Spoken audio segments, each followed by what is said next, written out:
Hello everyone, আসসালামু আলাইকুম। আশা করি সবাই অনেক বেশি ভালো আছেন। ক্যানভা ডিজাইন পর্বতে আপনাকে স্বাগত। আজকের পর্বটি হলো কিভাবে ক্যানভা দিয়ে যে কোনো একটি ডিজাইনকে আপনি কাস্টমাইজ করবেন অথবা ডিজাইন করবেন সে বিষয়ে আজকে আলোচনা করব। সো প্রথমেই আমি বলে রাখবো, আমাদের চ্যানেলে যদি এখনও নতুন হয়ে থাকেন অবশ্যই একটি সাবস্ক্রাইব করে দেবেন এবং পাশে থাকা নোটিফিকেশনটি অন করে দেবেন, যাতে করে পরবর্তী সকল আপডেট ভিডিওগুলো সবার আগে আপনি পেতে পারেন। রাইট নাও আজকে আমরা ভিডিওটি শুরু করা যাক। সো প্রথমেই আমরা চলে যাব ক্যানভাতে। ক্যানভাতে আসার জন্য এখানে হয়তো canva.com লিখে সার্চ করতে পারেন, আবার এখানে শর্টকাট আনা আছে, এর জন্য আমি এটাকে ক্লিক করলাম। সো এখানে দেখতে পাচ্ছেন canva.com লিখে আপনি এখানে সার্চ করবেন। সার্চ করার পর ক্যানভার মূল ইন্টারফেসটা আসবে এরকম, ঠিক আছে। সো এখান থেকে আপনি তিনভাবে এখানে ডিজাইনটা আনতে পারবেন। এখানে আপনি সার্চ করে আনতে পারবেন যে সাইজটা, যে ডিজাইনটা আপনার প্রয়োজন, সেখানে আপনি এখানে সার্চ করতে পারবেন, ঠিক আছে। অথবা ক্রিয়েট এ ডিজাইন এটার উপরে ক্লিক করতে পারবেন, অথবা আপনার যে সাইজ, আপনার যে ডিজাইনের সাইজ অনুযায়ী এখানে ক্লিক করবেন। আপনার সাইজটা হোয়াইট এবং হাইটটা এখানে দিবেন, পিক্সেল হলে পিক্সেল দিবেন, ইঞ্চি হলে ইঞ্চি দিবেন, মিলিমিটার হলে মিলিমিটার দেবেন, সেন্টিমিটার হলে সেন্টিমিটার দেবেন, ঠিক আছে। সো আমি এখানে আপনার যেভাবে নিতে মনে চায় সেভাবে আপনি নিতে পারেন। সো আমি এখানে সার্চ করে নিব ফ্লায়ার ডিজাইন, আমি এটাকে সার্চ করব, ঠিক আছে। Flyer flyer flyer design, flyer, ঠিক আছে। এখানে ফ্লায়ার সেমিনার আছে, ফ্লায়ার ল্যান্ডস্কেপ আছে, ফ্লায়ার পোর্ট্রেইট, এরপরে আরও কয়েকটা আছে এখানে। সো আপনার যে ডিজাইনটা প্রয়োজন হবে সেখান থেকে এটাকে আপনি সিলেক্ট করবেন, সিলেক্ট করার পর চলে যাবেন, ঠিক আছে। তো আমরা পোর্ট্রেইটটা আমরা সিলেক্ট করলাম 210 ইন্টু 297 মিলিমিটার, এটাকে আমরা ক্লিক করলাম। ক্লিক করার পর এখানে কাস্টম অনেক টেমপ্লেট আছে, হিউজ পরিমাণে। এখানে মোট 57,070টা টেমপ্লেট এখানে আমাদের সামনে শো হয়েছে। এরকম বেসিকভাবে দেওয়া আছে, তারপরে মানে যে এরকম কোয়ালিটির আর কি প্রয়োজন সেরকম আপনি এখান থেকে কাস্টমাইজ করতে পারবেন, অথবা আপনি নতুন করে আপনি এখান থেকে ডিজাইনটা নিতে পারবেন, ঠিক আছে। আমি এখানে চলে গেলাম create a blank fly portrait. আমি ব্ল্যাঙ্কের ভিতরে গেলাম, মানে এটা একেবারে সাদা, ঠিক আছে।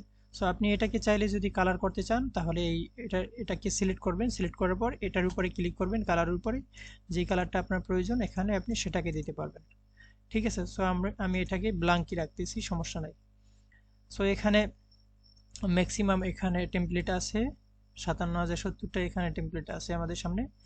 সো এখান থেকে এলিমেন্টর আছে, আপলোড আছে, আপনার যে ফাইলটা এখানে যদি আপনি প্রয়োজন অনুযায়ী আপনি টেমপ্লেটে বসাইতে চান সো আপনি এখান থেকে আপলোড করতে পারবেন। এরপরে আপনি ফাইলে যাবেন, ফাইলে যাওয়ার পর ডকুমেন্টটা মানে করবেন, সিলেক্ট করবেন, তারপরে এখান থেকে আপনি করতে পারবেন, ঠিক আছে। তো আপনি এখান থেকে নেক্সটে হচ্ছে যে টেক্সটে গিয়ে আপনি এখান থেকে অনেক ডিজাইনের টেক্সট দেওয়া আছে, এগুলো আপনি চাইলে ব্যবহার করতে পারেন। তারপরে এখান থেকে আপনি যদি মনে চায় যে আপনি এখান থেকে এখানে কোনো টেক্সট আপনার পছন্দ হচ্ছে না, এখান থেকে আপনি অ্যাড এ টেক্সট, আপনি এখান থেকে আপনার মানে করতে পারবেন, ঠিক আছে। মানে নতুন করে অ্যাড করে আর কি করা যাবে। ওকে, এটাকে আমি ডিলিট করে দিলাম। এরপরে এখানে আরও অনেক আছে, আপনি চাইলে এখানে যে টেক্সটটা আপনি এখানে সার্চ করে নিয়ে আসতে পারেন। এরপরে স্টাইল আছে, ঠিক আছে। স্টাইল মানে এখানে যে মানে আমি ডিজাইনের পর্বটা আমি পরে দেখাচ্ছি। এরপরে এখানে অডিও আছে, হিউজ পরিমাণে অডিও আছে। আপনি চাইলে এখানে যদি ভিডিও আকারে যদি এই ফাইলটা সেভ করতে চান সেক্ষেত্রে যদি আপনার অডিও প্রয়োজন হয় আপনি এখান থেকে সার্চ করতে পারবেন, অথবা এখানে কিছু অডিও দেওয়া আছে সেগুলো আপনি ব্যবহার করতে পারেন। ওকে, সো এখান থেকে ভিডিও আছে, আপনি যদি চান এখান থেকে ভিডিও আকারে কোনো এই ডিজাইনে বসাইতে পারবেন। সো অবশ্যই আপনি যদি এখানে ভিডিও ইউজ করেন তো এই ফাইলটা অবশ্যই আপনাকে ভিডিও আকারে সেভ করতে হবে।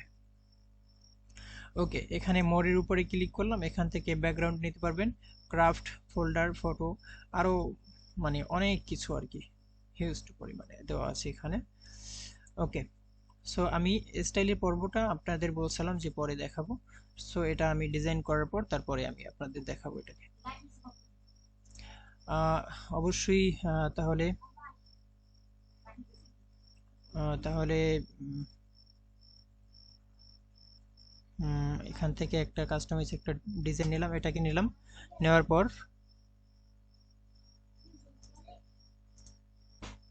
আচ্ছা এটাকে চাইলে এই যে ডিজাইনটা দেওয়া আছে এই ডিজাইনটাকে আমি এই স্টাইলে উপরে ক্লিক করব, এখান থেকে এই যে পুরো ডিজাইনটা আছে এটাকে অন্য স্টাইল করা যাবে। এটার উপরে ক্লিক করলাম, সো এগুলো সম্পূর্ণ কিন্তু ইন্টারফেসগুলো চেঞ্জ হয়ে গেছে। এটাকে চেঞ্জ করলাম, এটা চেঞ্জ হয়ে গেল, এটাকে চেঞ্জ করলাম, অন্যটা হয়ে গেল। ওকে, এটাকে ক্লিক করলাম, অন্যটা হয়ে গেল। এটার উপরে ক্লিক করলাম, এটা আবার ডিফারেন্ট হয়ে গেল। এটার উপরে ক্লিক করলাম, এটা আবার অন্যটা হয়ে গেল। ঠিক আছে, আর কি যেরকম আর কি প্রয়োজন সেরকম আর কি এখান থেকে নিতে পারবেন এটাকে। সো আমরা এইভাবেই নিতে পারি। এখানে এলিমেন্টের উপরে ক্লিক করে এখান থেকে ব্যাপক কিছু আছে এগুলো সার্চ করে নিতে পারবেন। সো এখান থেকে শেপ নিলে শেপ নিতে পারবো, রিসেন্ট আমরা যেটা ইউজ করছিলাম এটা চাইলে এটাই নিতে পারবো। সো এখান থেকে আজকে এই ভিডিওটা এই পর্যন্তই। সবাই ভালো থাকুন, সুস্থ থাকুন, আসসালামু আলাইকুম। সো আমাদের চ্যানেল যদি এখনো সাবস্ক্রাইব করে না থাকেন অবশ্যই সাবস্ক্রাইব করে দিন। সো ভালো থাকুন, সুস্থ থাকুন, সবার প্রতি আন্তরিক ভালোবাসা রইল।